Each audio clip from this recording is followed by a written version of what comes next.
welcome back to my channel. My name is Tiffany. Today I am officially out of the second trimester and I am in the third trimester. Oh my gosh, I literally can't believe it. I feel like this pregnancy has just been flying by and I'm giving birth in less than 3 months.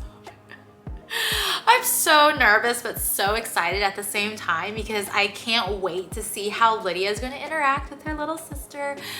But having 2 under 2 is going to be crazy because by the time the second baby is born, Lydia is only going to be 17 months. So we are in for some very fun times. So let's start off with my little bump. So right now, this is how my belly looks. I feel just huge. Like it's so big. I feel like it's definitely a lot bigger compared to my first pregnancy, but I don't think I'm carrying as low. So with Lydia, I was carrying super, super low.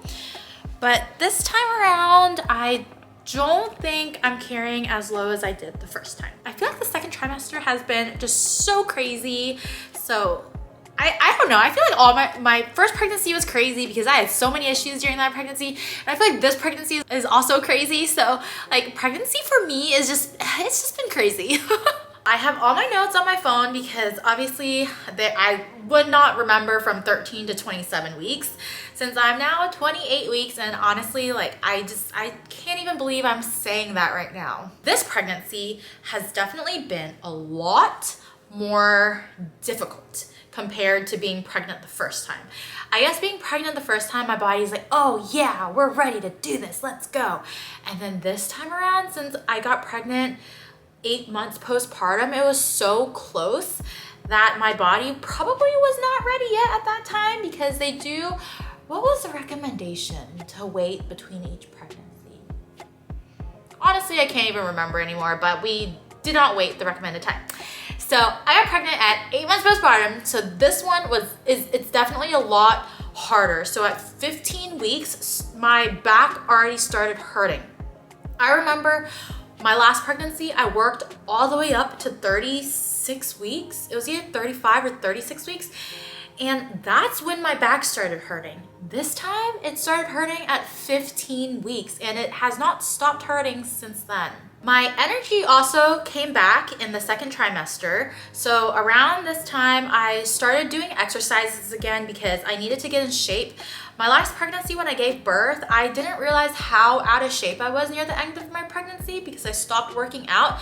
And I want to prevent that because I remember pushing and I just had like no energy left in my body to push and my legs felt so weak. I just felt very, very weak. So this time around, I'm trying to strengthen my core, strengthen my pelvic floor, as well as my legs to make sure that I do have energy by the time I need to go and give birth. I also started eating healthy again because I had gestational diabetes the last time and my doctor did say this time around you might get it again. So it wouldn't be a bad idea to go ahead and start eating healthy. The first trimester, I was just eating complete junk every day, all day. And like, it was just the cravings that I needed and I wanted and I couldn't stop. So around like 15, 16 weeks, that was when I started having a better appetite. So I was able to control my food choices better. Around 18 weeks was when we had to start planning for Lydia's birthday party. And that was so exhausting because I literally did everything. I did all the decorations, I baked everything, and I made all the food and it was so fun, but I could just feel that my body was so tired by the end of that day. Oh yeah, and then my last video, I left off on my TSH being really low.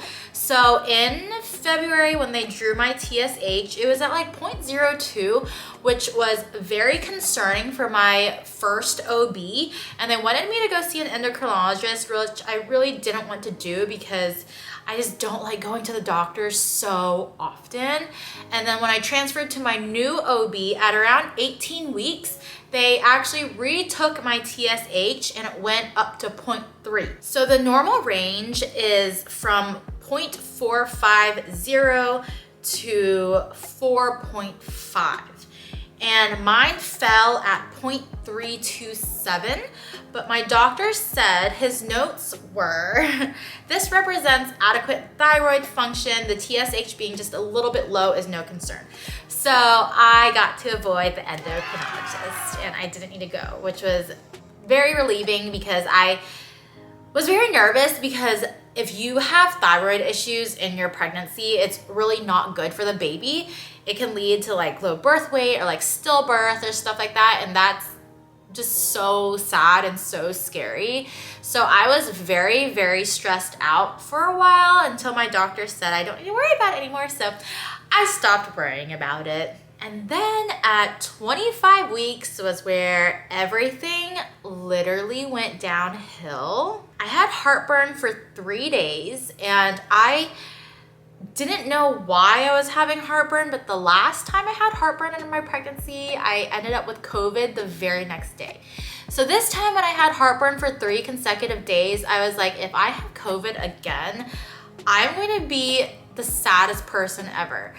And then it turns out at the end of day 3 of my heartburn, on day 4 was when I started feeling a little bit sick. But I was in denial for like 2 days. So for day 1 and 2, after the heartburn ended, I was like, oh, I don't really feel that good. But I was like, no, there's no way I can be sick. There's no way. And then on day 3, I felt like a bus had hit me. So I took a COVID test and it ended up positive. So I had COVID again at 25 weeks. I had COVID the first time at 25 weeks. And then this pregnancy, I also had COVID at 25 weeks, which is like, what are the odds? And then during that time, I had massive heartburn. I also had the worst leg cramps in the world. Oh my gosh, I haven't had the leg cramps since 25 weeks, but waking up with Charlie horses, it literally is just like, ugh. It's the worst thing in the world. It hurts so, so bad. So I was getting really bad leg cramps at around 25 weeks. I was starting to feel nauseous again, which I was like, this is just so awful. Like, I just did not feel good. I was super tired as well. So I don't know if all of that together was just like a foreshadow of me getting COVID. That 25 week to 26 week period was definitely brutal. I just posted a video about me having COVID while pregnant. So if y'all want to watch that, that one is up in case y'all are interested in that. From 26 to 27 weeks, everything just hurts so bad now. Like, my back hurts so bad still. Like, the back pain hasn't gone away.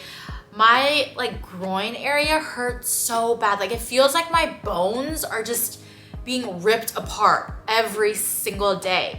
And it's just so sore. And like, every time I move like anywhere, like off the couch, off the bed or anything, it just hurts. Like, it doesn't feel like it doesn't feel like pressure. Like, pressure isn't the right word for it. It literally just feels like my bones are being torn apart.